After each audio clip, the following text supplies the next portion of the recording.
Throughout human history, empires have risen on the backs of their armies. From the massed levies of Pharaoh's Egypt to the citizen phalanxes of Greece, the ability to project force has always been the ultimate currency of power. Yet one military machine did not simply project force, it became the very engine of history itself.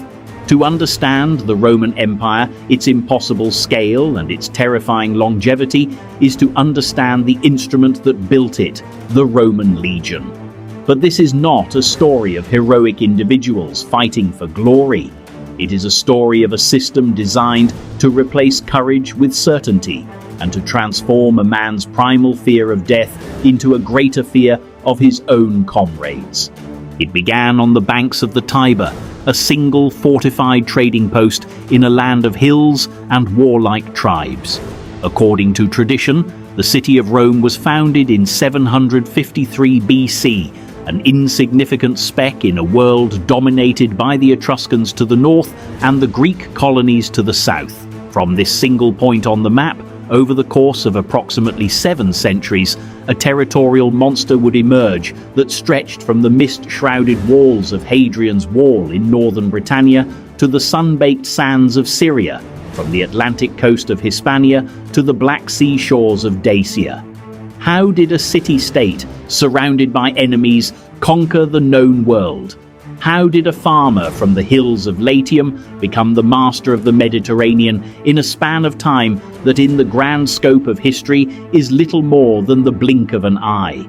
The common answer, passed down through paintings and epic poetry, is courage. It is the story of the brave Roman soldier fighting for his homeland, his honor, and his glory.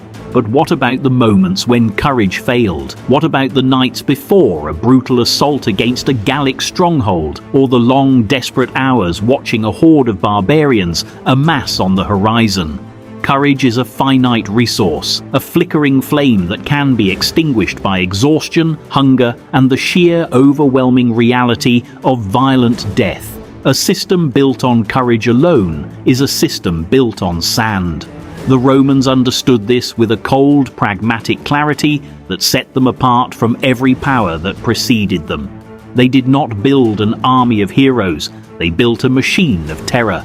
They engineered a system of discipline so profound, so omnipresent and so brutal that the enemy outside the shield wall became far less terrifying than the comrades standing beside it.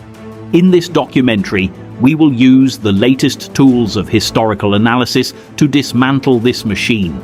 We will employ AI-assisted research to cross-reference centuries of ancient texts, from the military handbooks of Vegetius to the harrowing histories of Tacitus and Josephus, to build a comprehensive picture of Roman military justice. We will utilize digital reconstruction to bring the fortified camps, the training grounds, and the killing fields back to life, allowing us to move through them not as tourists, but as soldiers.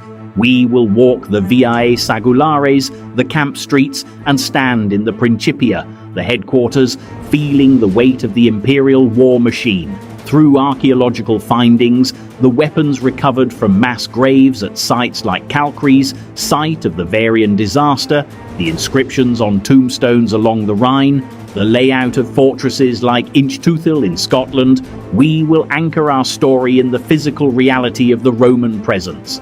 This perspective allows us to shift our viewpoint dynamically.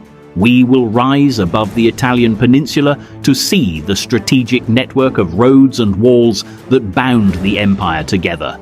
We will then descend into the mud and blood of the battlefield, seeing the glint of sunlight on a legionary's helmet from Hispania and hearing the centurion's guttural command. We will sit in the Curia in Rome with a senator debating the fate of a disgraced legion, and we will stand in the ranks with a recruit from Gaul, feeling the sickening dread in his stomach as he contemplates the punishment for falling asleep on guard duty at a fort on the Danube.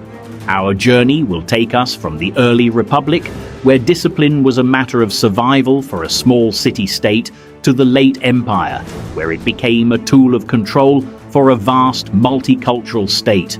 We will witness the evolution of punishment, from the archaic and symbolic to the brutally systematic. We will see how the Romans weaponized shame, turning the soldier's own unit into his jailer. We will explore the darkest corners of the Roman camp, the places where discipline was not just taught, but seared into the very soul of every man who wore the gladius, the short sword that would carve an empire out of the ancient world. But to truly understand the origins of this iron discipline, we must go back to a moment when the Roman system faced its greatest test and was forced to reinvent itself. We must go to a time when courage was not enough. Our story begins in the summer of 216 BC in a place called Cannae. It is a small village in the heel of Italy, in the region of Apulia, and it is here, on the plains near the Aufidus River, that the Roman Republic will experience a horror so profound that it will redefine the relationship between a soldier and his state forever. The sun rose on the 2nd of August over a Roman army confident in its purpose. 87,000 Roman and allied soldiers, the largest army the Republic had ever fielded, stood arrayed for battle. Their commanders, the consuls Gaius Terentius Varro and Lucius Aemilius Paulus, faced a Carthaginian force led by Hannibal Barca, a general who had already humiliated them at the Trebia and Trasimene. The Romans intended to end the war in a single decisive clash. Their plan was simple. A massive infantry thrust would shatter the thinner Carthaginian centre. By midday, that plan lay in ruins, drowned in blood. Hannibal had orchestrated a masterpiece of tactics. His centre yielded, drawing the Romans into a killing sack, while his African and Gallic cavalry encircled them from the rear. The Roman army, packed so tightly that men could barely raise their arms to strike, was slaughtered where it stood. When the fighting ended, the Aufidus River ran red. Between 50 and 70,000 Roman soldiers lay dead, including the consul Paulus, 80 senators, and a generation of the Republic's aristocracy. It was and remains one of the single bloodiest days in all of military history. Polybius, the Greek historian who would later analyze Rome's rise, described the scene with chilling understatement. Of such a number of troops, not more than 3,000 escaped. The rest were either dead or in chains. Cannae was not merely a defeat, it was an annihilation. The road to Rome now lay open. Hannibal's Numidian cavalry rode to the very gates of the city, a taunting reminder of Roman vulnerability. Panic gripped the capital. Women flocked to the temples, sweeping the floors with their hair in supplication to the gods. The Senate, that bastion of stoic resolve, met in continuous session, unsure if the state could survive the night. Yet in the midst of this existential terror, the Romans did not surrender. They did not negotiate. Instead, they did something that reveals the very core of their character. They thanked the surviving commander Varro for not despairing of the Republic, and then they went to work. The historian Livy records the scene that unfolded in the days following the disaster. The legions, shattered and scattered, were reforming. But what to do with those who had survived by fleeing? What to do with the soldiers who had broken and run, leaving their comrades to die? In previous wars, such cowardice might have been met with shame, a public reprimand, a fine, but Cannae demanded a different response. The scale of the catastrophe demanded a punishment that would sear itself into the collective memory of every soldier in every legion for centuries to come. The survivors of Cannae, 2 entire legions worth of men, were gathered. They were not hailed as heroes who had escaped a massacre. They were disgraced. They were stripped of their military belts and ordered to wear only their tunics, a mark of deep dishonor. They were sent not to the front lines but to Sicily, a backwater posting, and ordered to serve out the war not as soldiers but as aerarii, a class of citizens subjected to the heaviest taxes and the lowest social standing. They were forbidden to winter in towns, to pitch their tents within a mile of any inhabited place, or to receive any of the usual military decorations. They existed in a state of living death, a permanent warning carved from flesh and bone. This was Rome's first primal lesson in the discipline of fear. The state had not merely punished them, it had shamed them into a social and military oblivion from which there was no return. The message was unequivocal: it is better to die on the field than to live with the memory of flight. From this crucible, the disciplinary apparatus of the Roman army was forged and refined. It became a system of layered, escalating terror, designed to catch a soldier at every possible point of failure. The most infamous and most misunderstood of these punishments was decimation.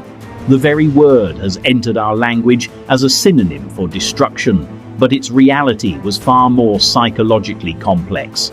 Imagine a unit, a cohort of perhaps 500 men that has disgraced itself. Perhaps it fled from battle, or mutinied, or abandoned its post. The commander orders decimation. The legion is assembled, silent and terrified. The guilty unit is brought forward. The tribunes draw lots. 1 in every 10 men is selected by chance. Those chosen are stripped and beaten to death by their own comrades, the other 9 men from their contubernium, their 8-man tent group, forced to wield the clubs and stones until the victims are unrecognizable. The survivors are then forced to spend the night outside the camp's fortifications, denied the protection of the rampart they themselves built, left to contemplate their horror under the stars. Their rations are changed. Instead of wheat, they are given barley, the food of animals. The purpose of decimation was not simply to kill 10% of a cowardly unit. If that were the goal, a simple execution would suffice. The purpose was far more insidious. It was to shatter any sense of collective security within the unit. A soldier could no longer trust his messmate, his tentmate, the man with whom he shared everything. After decimation, every man in the cohort became a potential executioner and a potential victim. The bonds of camaraderie, the very glue that holds a unit together in the chaos of battle, were systematically destroyed and replaced by a web of mutual suspicion and fear. The soldier's loyalty was no longer primarily to his comrades, but to the system that could, at any moment, demand their blood by his hand. It was a punishment designed to atomize the group and make the individual feel utterly, terrifyingly alone, even while surrounded by his fellow soldiers. Decimation was reserved for the most extreme cases, a weapon of last resort, but the Roman disciplinary system was a constant, daily presence, a low-level hum of terror that underpinned every aspect of a soldier's life. The centurions, the professional backbone of the army, were the enforcers of this daily discipline. These were not men who led from the rear. They were chosen for their aggression, their physical strength, and their willingness to punish. Each centurion carried a vitis, a vine-wood staff, which was both a badge of rank and an instrument of summary justice. A soldier who was slow to fall into formation, who let his equipment rust, who grumbled during a march, would feel that staff across his back or shoulders without warning, without trial, without appeal. The vitis was the ever-present reminder that the centurion's authority was absolute and instantaneous. Then there were the punishments for capital offences, formalized in every legion's standing orders: dereliction of duty, falling asleep on guard, theft from a comrade, giving false testimony, and the ultimate crime, abandoning one's post on the wall or in the line of battle. All were punishable by death. The method was often the fustuarium, a brutal ritual of communal violence. The convicted soldier would be brought before a tribunal. The tribune would touch him with a staff, and then the entire unit would set upon him, beating and stoning him to death. If a man somehow survived the onslaught, he was forbidden from ever again entering his home or being received by his family.